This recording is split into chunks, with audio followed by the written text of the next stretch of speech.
Ciao a tutti e benvenuti sul canale di Red. L'argomento del video di oggi mi sta particolarmente a cuore perché io una di queste moto ho sognato di averla. Ricordo infatti le ore passate con il naso appiccicato alle vetrine della concessionaria Triumph via Nicolini a Milano e poi finalmente sono riuscito a possederla e amata alla follia. Correva l'anno 1997, un'era geologica fa. Ovviamente la protagonista, lo avrete sicuramente capito, è la Speed Triple, in questo caso edizione 2025, ultima nata di una stirpe di naked in produzione e in commercio ininterrottamente dal 1995. Già, la Speed ha appena compiuto i suoi primi 30 anni di vita e la nuova 1200 li celebra proponendosi come più potente e tecnicamente evoluta di sempre. Ma prima un po' di storia perché la Speed Triple merita di essere raccontata, anche perché, posso dirlo con piacere, le ho guidate tutte a partire dalla prima, la T301. Insomma, mettetevi comodi.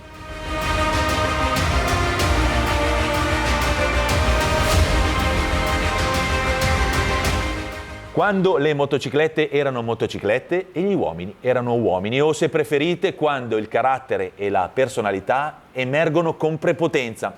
La Speed Triple è figlia della passione, nessun compromesso, la nuda essenza della motocicletta vera.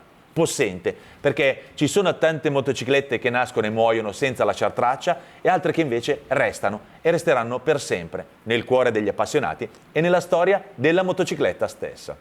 Così scriveva proprio Carlo Tallamo nelle prime pubblicità della Speed, colui che con la numero 3 cominciò nel 1992 a importare in Italia le moto di questo marchio inglese, tornato in vita grazie alla passione di John Bloor. E fu proprio grazie alla sua genialità che nacque la Speed Triple. Allora il modello che piaceva di più era la tricilindrica Trident 900. Tallamo ha sempre avuto una passione smisurata per le special, auto o motociclette che fossero, e non ha mai guidato qualcosa che esistesse già sul mercato, insomma sempre soltanto esemplari unici. Così, dopo aver chiesto a Hinckley il permesso di mettere le mani sopra questa moto, la trasforma in una cafe racer con, io ricordo benissimo, i manubri bassi, gli scarichi alti, ispirata alle moto che gravitavano intorno all'Ace Café di Londra intorno agli anni 50 e 60. La battezza Alu per via del serbatoio e del codino monoposto realizzati in alluminio lucidato, che sostituiscono tutte le sovrastrutture del modello originario, alleggerito tra l'altro di una trentina di chili. Di Alu ne vengono costruite una manciata di esemplari, differenti ovviamente una dall'altra a causa dell'assoluta artigianalità dei pezzi. Per pubblicizzarla Tallamo sceglie il nome di Speed Triple, un richiamo alla Speed Twin del 1936 e al numero dei cilindri, 3, come quelli della Trident 750 degli anni 70. Ma questi erano in realtà gli unici punti in contatto con le Triumph del passato, perché la Speed rompe con qualsiasi schema e tradizione. Gli inglesi, va proprio detto, se ne innamorano subito e decidono di farne un modello di serie. Lo sviluppano in 18 mesi, investendo 1 milione di sterline. La rinominano Speed Triple T301 e la presentano al Salone di Parigi del 1993. La versione di serie è completamente nera, con guscio coprisella in tinta, ha un cruscotto molto inclinato con fondo bianco, semimanubri regolabili e terminali sportivi. Il motore è il medesimo 3 cilindri da 885 cm3 e 98 cavalli con carte alleggerite e cambio a 5 marce. La moto arriva nei colori Jet Black e Orange Fireball e costa 16 milioni di lire. Con lei nasce di fatto la prima Street Fighter della casa inglese, la motocicletta destinata a diventare uno dei maggiori successi di Triumph. Sarà la Cafe Racer degli anni 90, in concorrenza proprio con la Monster 900 di Ducati e, per citare di nuovo Carlo Tallamo, la più Triumph delle Triumph. La storia della Speed è fatta di pochi ma sostanziali capitoli. A Hinckley sono piuttosto pragmatici e così, a 3 anni circa di distanza, le dedicano tutte le cure che meritava. La prima evoluzione risale al 1996, sarà anche una delle più pesanti, quella che le conferisce anche alcuni degli stilemi che la caratterizzeranno da lì in poi, come il telaio in alluminio in tubi ovali sdoppiato sopra il motore, il monobraccio e il doppio faro che le regalano uno sguardo allucinato. Anche il motore è stato completamente rifatto, mantiene la cilindrata di 885 cm3, guadagna l'iniezione elettronica e 10 cavalli. La nuova Speed viene presentata a Colonia, il Jet Black e il mitico Lucifer Orange con i manubri alti e semimanubri sono i colori che la identificano. I suoi occhi da pazzo, come li chiamava Tallamo, non lasciano tutti stupiti. I puristi però insorgono al punto di chiedere un kit di conversione con faro singolo e semimanubri. Immaginate che follia! e infatti viene venduto in soli 5 pezzi. Io ne rimasi davvero ammaliato, come dicevo prima, la vetrina, il mio naso sopra, quei fari cromati, il cupolino a sbalzo, il forcellone monobraccio e quella gomma da 190/50. Tosta da farla voltare in curva, ma semplicemente spaziale. L'ho davvero amata. Per fortuna gli inglesi non si fanno influenzare, tengono duro e la T509, questa è la sigla che identifica anche la mia Speed, arriva in concessionaria nel 97 e diventa la Triumph più venduta in Italia e quella che insieme alla Daytona, con la carena, la T595, porta il marchio inglese sotto i riflettori del grande pubblico.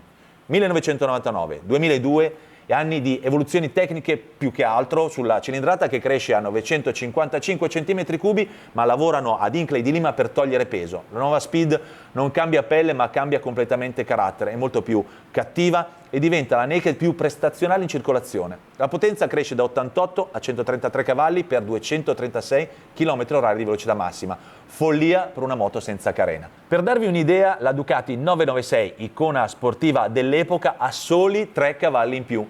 E sulla Speed Triple ormai c'è scritto solo Speed Triple. Niente più sigle, solo il nome bastava a riconoscerla. Il prezzo è di quasi 20 milioni. Nel 2002 arriva il motore della Daytona 955, molto buono e cambia un po' l'estetica, non così riuscita. La Speed perde ancora una manciata di chili, ma perde anche un bel po' del suo carattere. È decisamente meno bella, soprattutto posteriormente.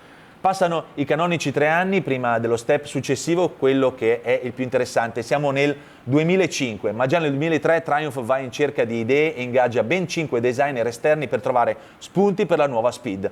Le idee non piacciono, ma ci pensa ancora una volta proprio Carlo Talamo a far scoccare la scintilla grazie a un'altra delle sue special, la Speed S, un esercizio di buellismo applicato alla Speed che guadagna il codino cortissimo. Le prime foto del Model Year 2005 compaiono nel settembre 2004 e con esse cominciano infinite discussioni del popolo Triumph, naturalmente. Si ripete esattamente ciò che accadde nel 97 con l'avvento della T509. C'è chi la ritiene un clamoroso sbaglio e chi più lungimirante vede in essa il futuro. La nuova Speed per la prima volta è figlia di un progetto a sé, ma nonostante l'80% delle sue componenti sia completamente nuovo, per Inclay si tratta sempre di un'evoluzione della precedente moto.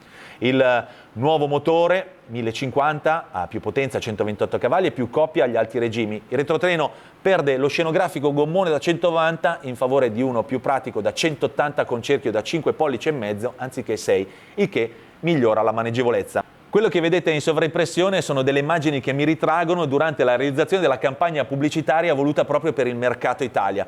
Impennate, derapate, a dimostrazione che la Speed era veramente un animale da guidare e di grandissimo divertimento, cose che adesso non sarebbero più permesse causa ovviamente il politically correct con cui si comunicano i prodotti, ma che all'epoca erano sicuramente rinchiusi all'interno dei salotti buoni della Milano motociclistica classica. Quindi grande orgoglio aver partecipato in qualche modo a raccontare la Speed anche da questo punto di vista. Dopo un lieve restyling nel 2008 che vede l'arrivo delle pinze Brembo, si arriva al 2011, un altro momento di svolta.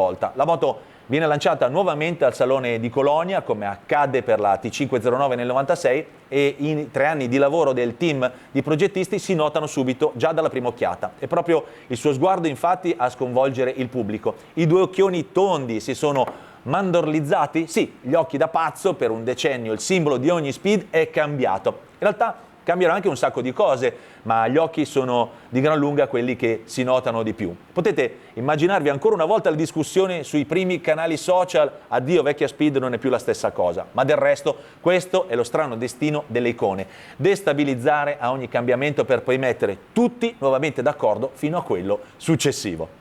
Per la Speed è stato così quando arrivò il doppio faro nel 97, accadde ancora nel 2005 con la nuova linea mozzata della coda, si sta ripetendo nel 2011 con i fari tondi che cambiano fisionomia. Lascio a voi commentare se era meglio prima o dopo, ma tecnicamente la nuova Speed era ancora più cazzuta, sì, cazzuta, grazie a un motore ancora più entusiasmante con 135 cavalli e 111 Nm di coppia. E ovviamente una nuova ciclistica con nuove misure e nuova distribuzione dei pesi. E per la prima volta il prezzo scende anziché salire, 11.450 euro contro gli 11.700. Nel 2012 arriva la versione R, caratterizzata da componentistica di altissimo livello come le sospensioni Öhlins e i cerchi forgiati PVM e le pinze monoblocco Brembo. 2016 e 2018 sono altri anni di aggiornamento più che altro tecnici, anche se le sovrastrutture diventano un po' più moderne. Con l'omologazione Euro 4 il triple da 1050 cm3 viene rivisto pesantemente e anche la Speed inizia a mettere un piedino nell'elettronica con l'arrivo del ride-by-wire e controllo di trazione. La potenza cresce, prima a 140 2016 e poi a 150 cavalli nel 2018 e la coppia da 112 a 117. E sempre nel 2018, ricordiamolo, passaggio fondamentale, arrivano le sospensioni Showa. Siamo al 2021, la nuova Speed Triple 1200 non esce dal solco stilistico, anche se con i vecchi modelli progettualmente non ha nulla più in comune. Motore 3 cilindri, telaio e design minimalista sono inconfondibilmente Triumph, ma nonostante i forti richiami al passato e alla tradizione, la Maxi Naked è un progetto nuovo, sviluppato partendo da un foglio bianco, da cui sono stati creati motore, telaio, sovrastrutture. Del tutto inedito, davvero va ricordato, il 3 cilindri in linea aumenta di cubatura, la potenza è coppia, ma pesa ben 7 kg in meno ed è molto più compatto del precedente, 1050. La cilindrata cresce a 1160 cm3, la potenza cresce di 30 cavalli e tocca quasi quota 180. Il telaio di alluminio è stato ridisegnato, è stato riprogettato, più compatto e leggero, con un baricentro più basso e più spostato verso l'asse anteriore. Grazie al motore più compatto è stato possibile utilizzare un monobraccio più lungo rispetto al modello precedente, quindi maggior grip meccanico, lasciando però invariato l'interasse di 1445 mm, molto compatto per una naked così potente, sprovvista per di più dell'ammortizzatore di sterzo. La vera chicca riguardante la ciclistica è rappresentata dalle sospensioni, un comparto in cui difficilmente Triumph delude, visto che gli ingegneri inglesi amano visceralmente la componentistica pregiata. Ecco dunque un pacchetto firmato Öhlins con forcella e mono completamente regolabili. I dischi anteriori da 320 mm sono morsi da pinze Brembo Stilema, mentre al retrotreno agisce una pinza, anch'essa marchiata Brembo, a doppio pistoncino. Il peso? 198 kg in ordine di marcia, ben 10 kg in meno rispetto alla generazione precedente.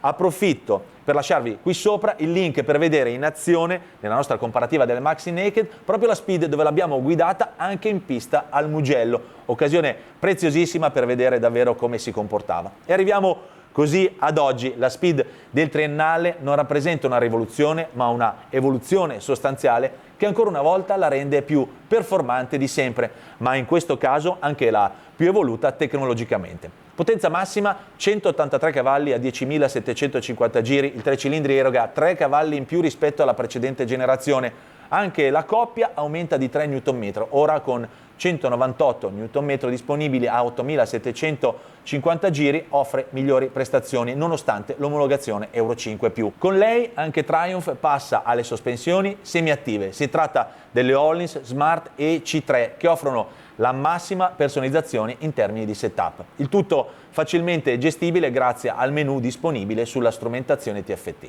Arriva anche l'ammortizzatore di sterzo e a frenarla pensa un impianto Brembo con pinze Stilema e pompa MCS a interasse variabile. Nonostante l'adozione delle sospensioni semiattive, il peso in ordine di marcia è di solo 1 chilo superiore al precedente modello, 199 kg. Parlando sempre di ciclistica, la posizione in sella sulla Speed 1200 RS è stata progettata con un manubrio un po' più largo e un po' più alto rispetto al modello precedente. L'altro step di miglioramento riguarda la dotazione elettronica. Piattaforma inerziale, ride-by-wire e ABS cornering sono la base di partenza per una moto che offre 5 riding mode, di cui uno completamente personalizzabile e una mappatura track particolarmente performante in pista.